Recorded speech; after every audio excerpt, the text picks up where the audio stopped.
Hey everybody, I'm Beebs Kelley, and today I am bringing back the Wedding Guest Fashion Edition. We are going to be taking a look back at Prince William and Catherine, now Princess of Wales, wedding day, and the guests that attended, because there were many fabulous and some questionable looks. Let's start with one of the most notorious fascinators that made an appearance, brought to us by Princess Beatrice. People likened it to antlers. It was a bit different, but I get where the designer was coming from because it is like a little bow with little twirlies hanging down, but it was just so tall and so big. And of course, right there off the front of the head, it did give antler vibes. So poor thing got a little bit of flack in the media and from people at large that she was wearing something that maybe didn't look the best. But I mean, I don't mind it when I look back on it now, but at the time I remember being like, what is she wearing? What is that? So I'm not sure if the shock has just worn off, or if it really wasn't quite as bad, or if I've just softened to it because I've been looking at so many horrible choices from Meghan Markle, so maybe this just doesn't seem that bad anymore. I'm not sure. As far as her outfit itself goes, the biggest complaint I have about the outfit is that her shoes are so much lighter than the rest of her look. Everything is monochromatic and matching perfectly, including her fascinator. It matches her outfit, her gloves, her dress underneath. You can see the pleated skirt of it, the handbag. All of it is matching perfectly. And then these shoes are so much lighter than everything else. So that is a glaring mistake. It could be that they match in person, but that they are shiny, and that the shininess of the shoes is making them appear lighter, because that does happen with shiny fabrics. They can appear a lot lighter. But the coat dress itself, I actually don't mind that much. I think it's pretty interesting. It is a little bit different with the pattern across the shoulder and collarbone area. It is a little bit different. It almost looks like it would be sheer, like exaggerated stitching, but I don't mind it at all. Before we move on to Princess Eugenie, I will also point out that this coat dress fits her very nicely. It fits her body really nicely. It's not too big in the arms. It's not too big in the waist. It shows her figure without being super tight. The balance that she struck with that, the actual fit and flattering her figure, was great. Now on to Princess Eugenie. This also fit her figure quite well. I really like that she did a square neckline. I feel like I saw less square necklines back around this time, but this was really nice. It contrasts her larger bust and slightly curvier shape. So this was a really great approach. At this point in time, she looks to have a pretty decent hourglass shape to her body, so that square neckline is a really nice flattering approach because it does create that balance. The blue color I really enjoy. As far as the print along the top, I think I read that this was Vivienne Westwood. I quite like it. I actually don't mind the bows that she has across the top. It's almost a bit of a peplum look. Again, the sleeves are nice and fitted. No aspect of this looks too big or unfitted or not tailored. It looks very nice. But the skirt portion I do not like as much. It has a little bit too much volume, which kind of widened her figure rather than elongate it, which she can benefit from some elongation to her figure. And it's wrinkly. It looks puckered, wrinkly, almost like it had been folded up along the bottom in some parts, and it's not perfectly even either. So the skirt of it just looked a bit messy to me. As far as her fascinator, it is a lot. It is tall. It's got a blue hat portion with purple flowers, and then this feather just poof. So I get the colors match the top, but it was a pretty intense hat choice from both these girls, and that is what the papers were running with as well. Everybody was talking about their wild and crazy fascinators. But again, her shoes are also a bit off from the look. It looks like her shoes might match her handbag, but that doesn't match her gloves, and it's not tied in anywhere else in the outfit. I think white shoes and white handbag would have matched better because she does have white in her hat. Here we have Camilla. She's wearing a fabulously huge hat and a very pretty embroidered, embellished coat dress. I thought this was a very lovely look. It's nice soft pastel colors. That's always a really flattering choice as a wedding guest to go for pastels. And she looked very pleasant.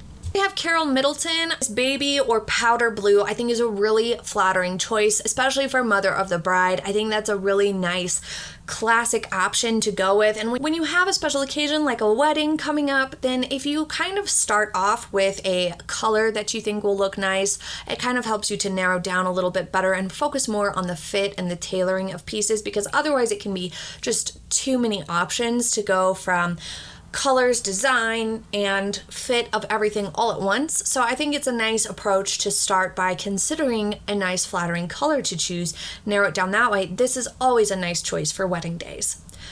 It is embroidered along the cuffs and embellished here and there, but not overly so. It's fairly simple. It's nice and slim fit. Her shoes look great and match really, really well. The hat is flattering for her. It all looks very nice and pulled together and not over the top. Here we have Chelsea Davey. This one I do not like, not one little bit. The skirt itself and the top both look wrinkly. I get a lot of this is ruching along the top and is meant to be that way, but paired up with the almost shiny fabric, it just looks too wrinkly in my opinion. I do not like this. I'm also not a fan of these really wide necklines on a lot of people, especially in situations like this where here it just looks like it's not fitting her correctly. It's supposed to be just ever so slightly kissing the shoulders, I think, but it looks like it's falling off on one side and too big on the other side. It doesn't work. Princess Beatrice wore something similar to what I think it was Princess Eugenie's wedding, where the collar was really big and sort of chunky and was asymmetrical, where it hit a little closer on this side and was supposed to come all the way out on this side. It just looked like it wasn't fitting properly. So I'm not a fan of things that don't look intentional from afar, and that is what this says to me. I will say there's points for the inside lining of the top matching the skirt. Here is a lovely picture of them all together, and I will just say, for me, my eye always goes straight to Queen Elizabeth in her beautiful yellow. This was such a perfect yellow. It's not that like really bright or electric yellow either, and it's not super pastel and muted where it almost looks off-white. It's just this perfectly beautiful yellow. This is almost the exact same color that I had my bedroom painted growing up. I love that yellow. And this is a beautiful picture. Joss Stone, she's a singer, for those of you who do not know, is wearing a beautiful ensemble here. I'm not a fan of the peep toe shoes. Now, for a long time, I couldn't understand why peep toe shoes were not something that Queen Elizabeth liked, or that were not considered to be a best choice if you are dressing for a specific occasion from an etiquette perspective. I didn't quite fully understand it, because I myself thought peep toe shoes were super duper cute, but now I don't quite like them in pictures because it looks odd, like there's just this little hole in the tip of your shoe, because it's not close enough usually in pictures for you to see any sort of cute nail polish or, you know, maybe a toe ring or something cute to be like fun and playful. I think peep toes are great for casual situations, of course, but for more formal occasions like this would be considered. Peep toes just don't photograph well and they don't look that great. However, her shoes do match her dress and blazer perfectly. I think the blazer is a perfect length for her figure because, as you can see, she has a very nice hourglass figure, and the blazer hits just at an excellent point to enhance and flatter her. I'm not a huge fan of the hat though. I feel like this hat would be best at an outdoor ceremony. I feel like it would hinder your view of what was happening inside the church because it is so low and wide brimmed. Here we have Karen Spencer. This one looks a little bit wrinkly to me. I think the length is great. I think that the overall silhouette of the blazer is good. It nips in at the waist very nicely. It bunches just under her bust, so it's flattering in those aspects. However, it just is giving wrinkly vibes. Now, around this time, these sorts of more shiny, stiff sorts of fabrics were a little bit more popular, if my memory serves correct, but I just am not a fan of the wrinkliness that they brought to us. And I think that for these more formal occasions, you might choose for something more classic in its fabric to make sure it's not going to cause all that wrinkling. But as you can see, there's just puckering and wrinkling all over the place. What a shame. I also am not a huge fan of the color of tights she chose. The nylons that she chose to wear were a little bit too pale for her skin tone, or were that sort of pearlescent nylon that gives off a really pale and shiny look, which is just not the most flattering. So I wish that she had changed that. I also am not a huge fan of her shoes, but I do really like her hat. Lady Frederick Windsor here is wearing a beautiful midnight blue ensemble. I absolutely love this coat dress. It is gorgeous. It has a perfect little bit of a puff at the top. The sleeves are not too long, which is really, really nice and important for outfits. I do so enjoy this outfit. It fits her really nicely. It's very beautiful. The hat is also really nice. It has that big drama of the wide brim, but it's asymmetrical. So the other side, you know, she doesn't have her view of the ceremony obscured from all angles, which is nice.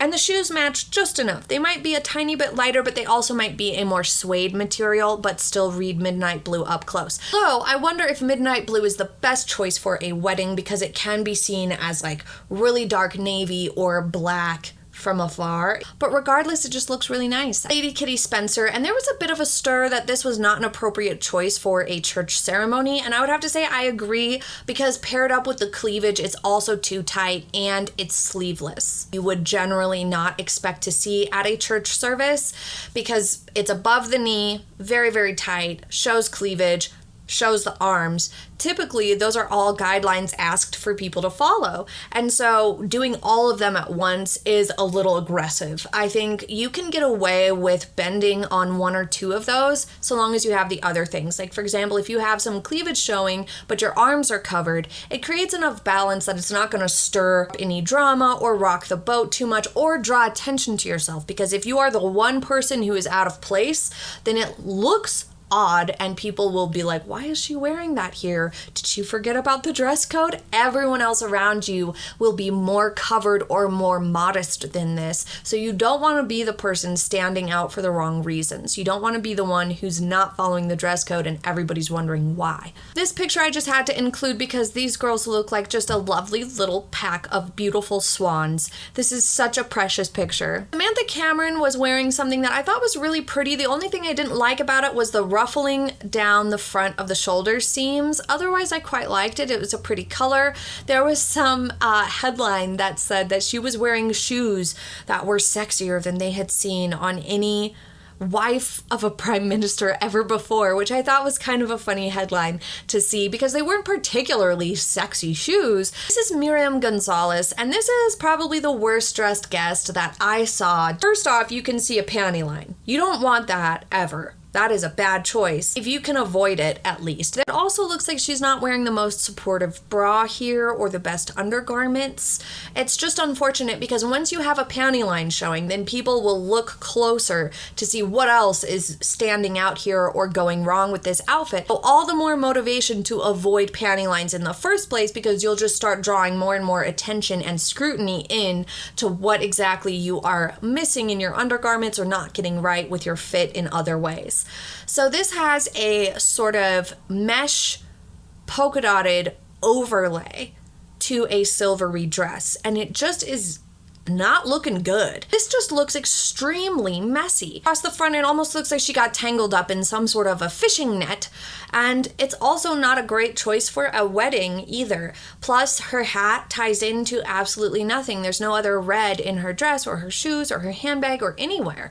So it just is an incongruent look, and it's just the worst one of the day. Pippa had an Alexander McQueen dress and it looked just beautiful. I thought it was a very flattering design, and I've talked to you guys about it before, how I'm not a huge fan of seams or waistlines that come up to under the bust and come down like that, but it actually works just fine here because it's a dramatic enough change, but it's also smooth. So you're not getting like any sort of bunching or swooping that's down in that direction. It's just the one seam.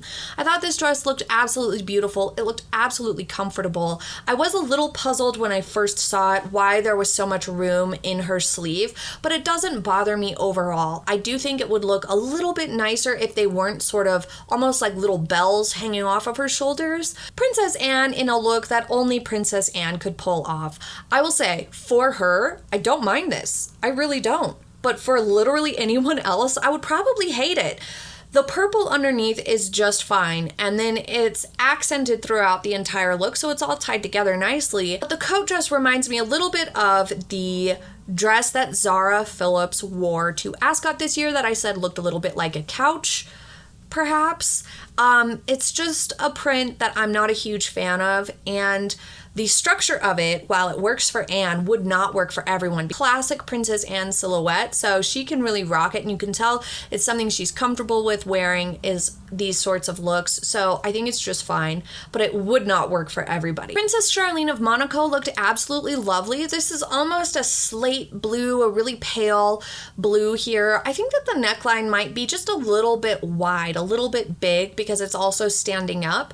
I prefer necklines that are going to be a little bit wider like that to lay flat rather than stand up, because it just looks a little bit like you're just popping out underneath this little cave of a coat dress. I'm not sure. In this situation, since it is so monochrome, it would have been really helpful if her shoes also matched the outfit. Princess Maxima and Crown Prince Willem-Alexander of the Netherlands looked lovely. I really like her dress. It's got this lace, the scalloped edge. It is very monochromatic. Everything matches. It is beautiful. I think this is very, very flattering on her body type.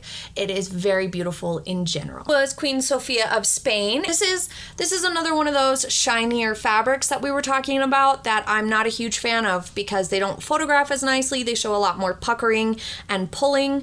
And I also think that the buttons or emblems, accents along the front, the embellishments down the front button area is a little over the top. It's a little much. I think that it would have looked so nice with just classic like silver or white buttons down the front that were small bead style buttons would look really nice. This is kind of intense. This is a lot happening here with these giant like jewels looking things going down the front. Now, Sally Burkaw is another one who got in trouble for being too revealing in the church. Not in trouble, but rather criticized in the tabloids and headlines and whatnot after the fact because she had a slit that went way above the knee and was showing some cleavage. On its own, I think that this dress is fine. It's a little bit heavy in the shoulders, but it's definitely not appropriate for a church ceremony. Sophie had on this look that was another one of those shinier fabrics, which I'm not going to keep saying it, I'm not a huge fan of. Here, I think that the collar is too much for her. I think the collar is just a little bit too intense because as we've talked about before, if you've missed either of the videos on her, I will post them. She has somewhat narrow shoulders and a slightly more petite figure, so having humongous collars like that can just kind of overwhelm her figure in general. Luckily, she has the height from her fascinator to sort of balance that out a little bit. But what I really don't like about this outfit is what's happening on the sleeves and the belt. It looks like a piece of rope for the belt. It looks like a piece of rope. What is that? Why did the designers decide that was a good idea? I think that's a bad idea.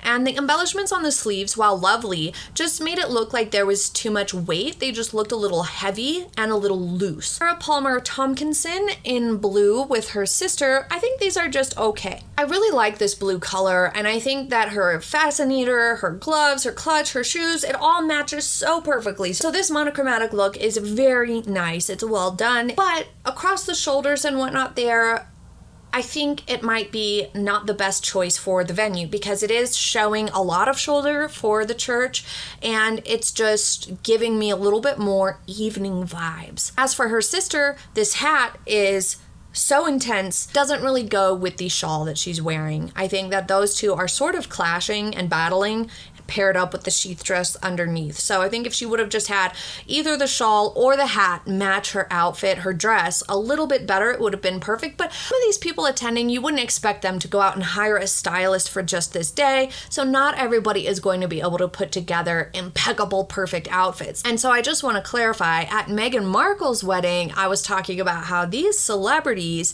you would expect them to be dressed perfectly, but that's because those people were almost all celebrities, people who were famous and most of them strangers to Meghan and Harry. So you would expect them to be dressed their best because they already are like wealthy people with access to stylists who probably already have a stylist for other events. Autumn Kelley was still in the loop and attending these events at the time. This, I think, was just far too voluminous of a coat dress. I think its structure was too much. It's making her look a lot wider than she is. So that is not doing her justice, and that is really too bad. It's also shiny.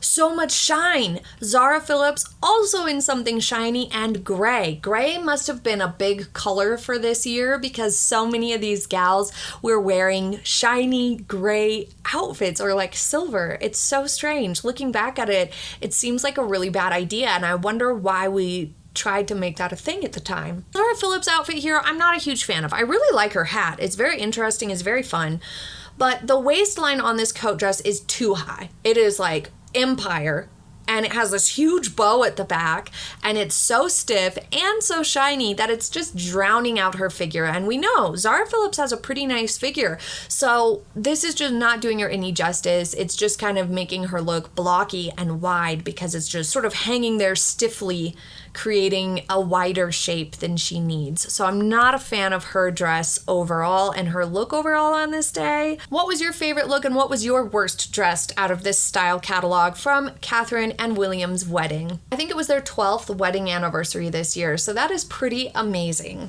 I hope you enjoyed taking a look back at it with me today. It was a lot of fun. I hope that you have a happy day. I'll see you in the next video. Bye!